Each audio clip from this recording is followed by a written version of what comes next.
A very good morning, students. Beta, today we will start the next topic of our chapter Heredity and Evolution, that is sex determination. And in this, we will talk about the sex determination in humans as well as birds. Students, we all know that in human beings there are 46 chromosomes, or you can say 23 pair of chromosomes. Out of these 23 pairs, 22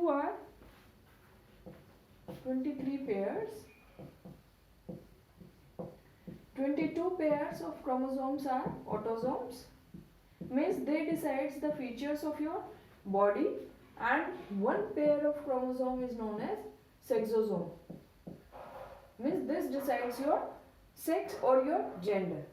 How come? Now let us see this with the help of a crossing.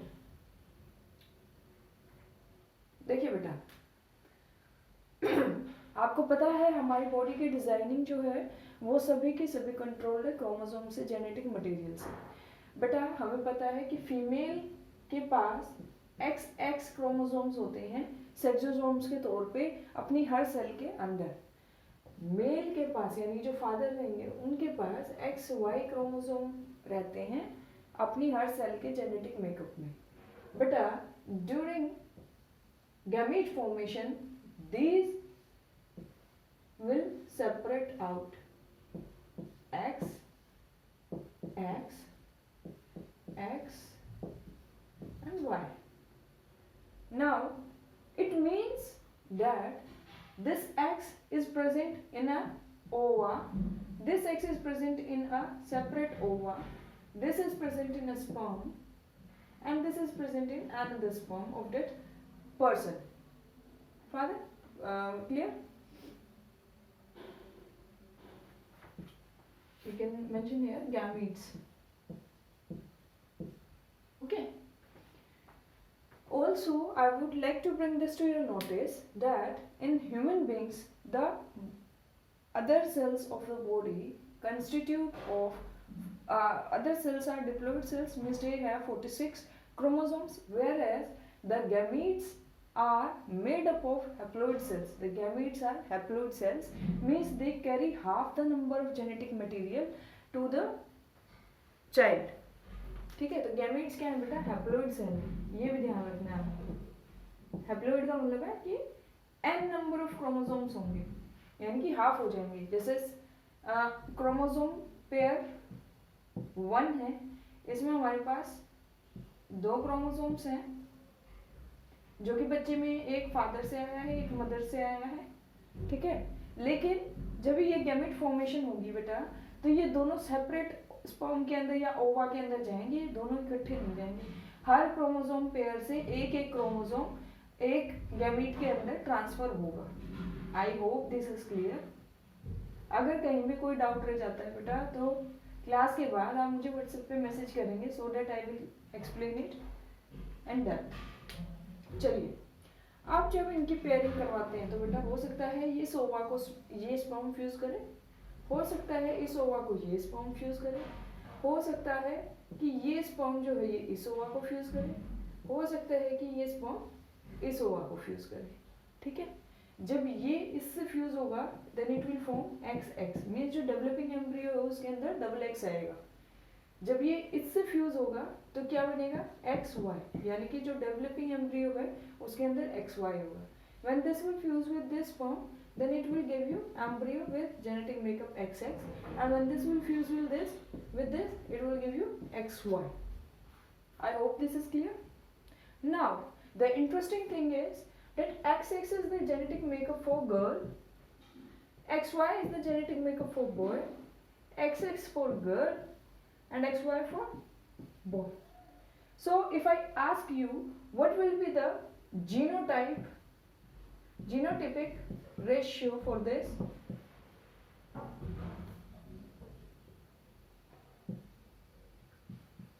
you will mention me that X is to X, XX is to XY is 1:1.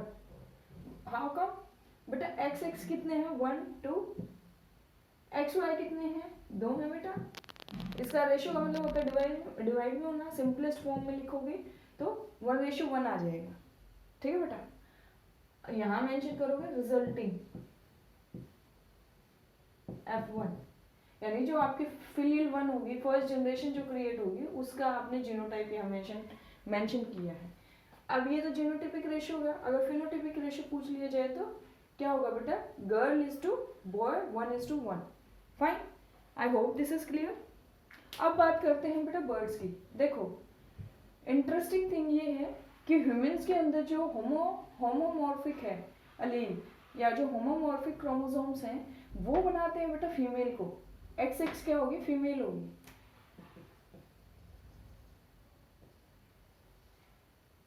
XX क्या होगी, female होगी। Mail क्या होगा, XY होगा। लेकिन जब हम birds की बात करते हैं तो बेटा जो होमोमॉर्फिक है वो होगा मेल, और जब जो हीट्रोमॉर्फिक है यानी कि जिसमें दोनों अलील सेपरेट हैं वो होगी फीमेल। इसको कंट्रोल करने के लिए और भी बहुत सारे फैक्टर्स रिस्पॉन्सिबल हैं जो कि अभी तक साइंटिस्ट्स के लिए अनक्लियर हैं, and I will ask you guys to Google for it a bit. ठीक है, इंटरेस्टिंग टॉपिक है और आपको ये करना चाहिए। आप मुझे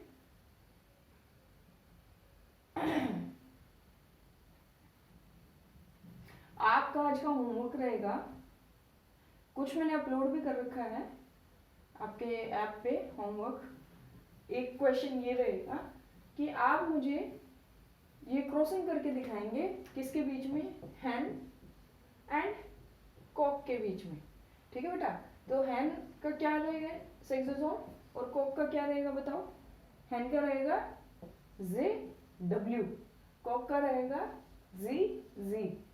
जो स्टेप्स मैंने बताए हैं आप उनको फॉलो करते हुए मुझे genotypic ratio, phenotypic ratio, resulting genotype of F1, ये सब कवर करते हुए आप मुझे क्रॉस बना के शाम तक मेरे व्हाट्सएप पे सेंड करेंगे। चलिए आगे चलते हैं। फिर बात आते हैं बेटा इवोल्यूशन की। इवोल्यूशन क्या है, इवोल्यूट होना यानी कि एडवांसमेंट आना, एडवांसमेंट आना। ठीक है, तो evolution is a kind of advantageous change in the population. ठीक है, evolution is a kind of advantageous change in the population.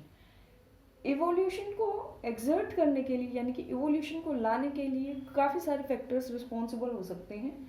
For example any external factor, आपके NCERT बुक में beetles के एग्जाम्पल गिवन है बेटा।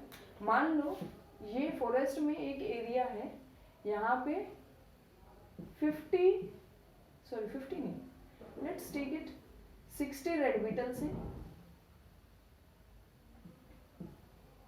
और रिमेनिंग 40 कैसे हैं, ग्रीन बीटल्स हैं। ठीक है बेटा, 60 रेड बीटल्स हैं, 40 ग्रीन बीटल्स हैं, और यहाँ एक क्रो भी है हमारे पास। क्रो बना देते हैं चलिए। ठीक है, ये क्रो भी अवेलेबल है हमारे पास। अब बेटा आप मुझे अपनी कॉमन सेंस से बताओ, फॉरेस्ट एरिया किस चीज से कवर्ड है, ट्रीज से, यानी कि एनवायरनमेंट कैसा है, ग्रीन। इस क्रो को बीटल्स पे फीड करना है, he would be easily picking out red Beatles और ग्रीन बीटल्स। इस हरे भरे जंगल में इस क्रो को बीटल्स को खाना है, वो रेड बीटल्स को आसानी से खा पाएगा या ग्रीन बीटल्स को आसानी से खा पाएगा। ऑब्वियस सी बात है कि वो रेड कलर को ग्रीन के अंदर आसानी से ढूंढ सकेगा और खा जाएगा। मान गए? तो यहाँ क्रो क्या है बेटा, एक्सटर्नल फैक्टर है, यानी कि कोई बाहर की चीज रिस्पॉन्सिबल है। ठीक है, करते करते क्या होगा, रेड बीटल्स की जनसंख्या डिक्रीज कर जाएगी, पॉपुलेशन डिक्रीज कर जाएगी। ठीक है, जब रेड बीटल्स की पॉपुलेशन कम हो जाएगी तो ग्रीन बीटल्स ऑटोमेटिकली ज़्यादा हो जाएंगे। ठीक है, जहाँ एक बार को आपको रेड बीटल्स और ग्रीन बीटल्स की डाइवर्सिटी देखने को मिलती थी, वहाँ अब आपको क्या देखने को मिलेंगे, सिर्फ और सिर्फ ग्रीन बीटल्स देखने को मिलेंगे। ठीक है, अच्छा, ये जो ग्रीन बीटल्स थे इनकी वजह से सर्वाइवल एडवांटेज मिला। ठीक है, कलर की वजह से सर्वाइवल एडवांटेज मिला, because they could not be easily seen by the crow. So, evolution can be caused by some external factor, which here is crow, to give you survival advantage. Survival advantage देने के लिए भी आपके साथ evolution हो सकता है।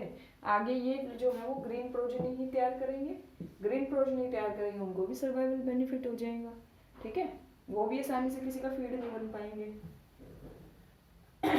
आई hope this is clear. ना देखो, हाँ सेम चीज ले लेते हैं, वही वो है आपका फॉरेस्ट लैंड है, इधर आपके पास 60 रेड बीटल्स हैं, इधर आपके पास 40 ग्रीन बीटल्स हैं। मान लो यहाँ से एक हाथियों का झुंड निकलता है इस रूट से, तो बेटा हाथी ने पैर रखा, रेड बीटल्स की काफी सारी पॉपुलेशन उसके फुट के नीचे आके खत्म हो गई। तो ये बाय चांस हुआ ना, कोई इंटेंशन नहीं थी ना इसमें, ना हाथी ने कोई पर्पसफुली इस चीज को किया है।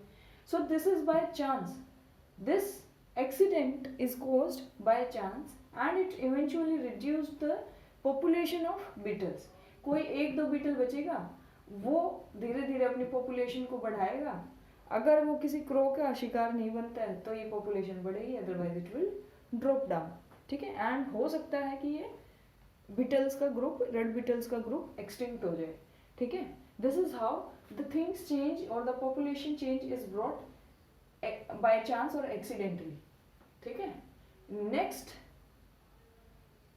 हाँ एक बात और सुनिए, ये बहुत ही इंपॉर्टेंट पॉइंट है बेटा। Accidents in small population can cause change in gene frequency. ये छोटी सी पॉपुलेशन थी, अगर यही पॉपुलेशन मान लो ये रेड जो है ये 60 ना होके ये होते 1000, ठीक है, तो ये बड़े एरिया में फैले होते ना। 40 मान लो इतने दब गए, मान लो 100 बीटल दब के मर गए रेड कलर के, लेकिन फिर भी बेटा जो बचे हैं वो इन 40 ग्रीन बीटल से ज्यादा है, पॉपुलेशन पे इफेक्ट नहीं आएगा, अब भी रेड पॉपुलेशन ज्यादा रहेगी। तो छोटी पॉपुलेशन जब होती है ना, कोई एनिमल या कोई ऑर्गेनिज्म अगर कम नंबर्स में है तो उसके साथ अगर कोई एक्सीडेंट होता है, कोई नेचुरल कैलेमिटी होती है, तो बेटा हो सकता है कि उस कैलेमिटी की वजह से उसकी जीन फ्रीक्वेंसी चेंज हो जाए। जीन फ्रीक्वेंसी होने का मतलब है कि मान लो यहाँ रेड और ग्रीन ना करके अब तुम ये मान लो कि इधर थे XY बॉयज और इधर थे XX गर्ल्स, ठीक है। अगर ये छोटी पॉपुलेशन होती है यानी कि 60 लड़के होते तो बेटा हो सकता है कि जो हमारी ह्यूमन पॉपुलेशन बची है इसमें XX का नंबर कितना है 40 रह गया, और मान लो इसमें यहाँ 60 में से 20 रह गई XY, हाथी के पैर रखने के बाद, ठीक है, सपोज करने के लिए बोल रही हूँ। तो बेटा XX और XY की फ्रीक्वेंसीज को जब हम चेक करते हैं तो XX की फ्रीक्वेंसी ज़्यादा हो जाती है, Y की कम हो जाएगी, ठीक है। ये जीन फ्रीक्वेंसी जो है ये आप अपनी सीनियर क्लासेस में पढ़ोगे और इसमें हार्डी-विनबर्ग्स लॉ और इस तरह की चीज़ें भी आएंगी। नेक्स्ट है बेटा एक्सर्टेड बाय पॉपुलेशन इटसेल्फ। अगर पॉपुलेशन खुद ही पॉपुलेशन ब्लास्ट हो रहा है, पॉपुलेशन एक्सप्लोजन हो रहा है, मान लो ये बीटल्स, ग्रीन बीटल्स जो है ना ये सरवाइव कर रहे हैं, ये बहुत ज़्यादा हो जाते हैं, ठीक है, क्योंकि क्रो को तो ये दिखाई नहीं दे रहे हैं, तो बेटा ये क्या करेंगे, ये फीड करेंगे किस पे, प्लांट्स पे। प्लांट्स को बार बार अगर कोई फीड करके मतलब खराब करेगा तो प्लांट्स के अंदर डिजीज आ जाएगा, ऑटोमेटिकली प्लांट्स की पत्तियां और फॉइलेज वगैरह वो रिड्यूस हो जाएगी, बीटल्स के लिए खाना कम पड़ जाएगा। पहले बीटल्स होते थे मोटे मोटे ताजे घर के, तगड़े करके, हेल्दी, अब बीटल्स क्या हो जाएंगे, अब बीटल्स का वेट घट जाएगा, पतले पतले मरे मरे बीटल्स होने लग जाएंगे। तो पॉपुलेशन बढ़ी, फॉइलेज, लीफ फॉइलेज जो है वो रिड्यूस हुआ, जिसकी वजह से क्या हुआ, हमारे बीटल्स को खाना नहीं मिल पाया और बीटल्स के वो जो साइज है, जो बीटल का वेट है उसमें रिडक्शन आ गया, ठीक है। तो पॉपुलेशन खुद भी अपने आप में इवोल्यूशन और चेंजेस लाने के लिए रिस्पॉन्सिबल होती है। फिर नेक्स्ट जो टॉपिक है हमारा वो है हेरिडिटरी ट्रेट्स का। कुछ होते हैं बेटा एक्वायर्ड ट्रेट्स और कुछ होते हैं इनहेरिटेड ट्रेट्स। एक्वायर्ड ट्रेट्स वो होते हैं जो आप अपने एनवायरनमेंट की वजह से अडोप्ट करें, और इनहेरिटेड ट्रेट्स वो होते हैं, चेंजेस वो होते हैं जो आपको आपके जीन्स के थ्रू प्रोवाइड किए जाएं। इनहेरिटेड ट्रेट्स आपके जेनेटिक मेकअप से इन्फ्लुएंस्ड होते हैं और एक्वायर्ड ट्रेट्स आपके एनवायरनमेंट से और आपकी सराउंडिंग से अफेक्टेड होते हैं। इन दोनों के बारे में नेक्स्ट क्लास में हम डिटेल में बात करेंगे, और मोस्ट प्रोबेबली नेक्स्ट वीडियो के साथ आपका ये लेक्चर, आपका ये चैप्टर कंप्लीट हो जाएगा। आप इसके नोट्स आज साथ साथ यहाँ तक कंप्लीट कर लीजिएगा, और इन टेक्स्ट क्वेश्चन को भी एक बार देख लेना, जहाँ डाउट आए वहाँ मेरे को बता देना। चलिए, थैंक यू बेटा।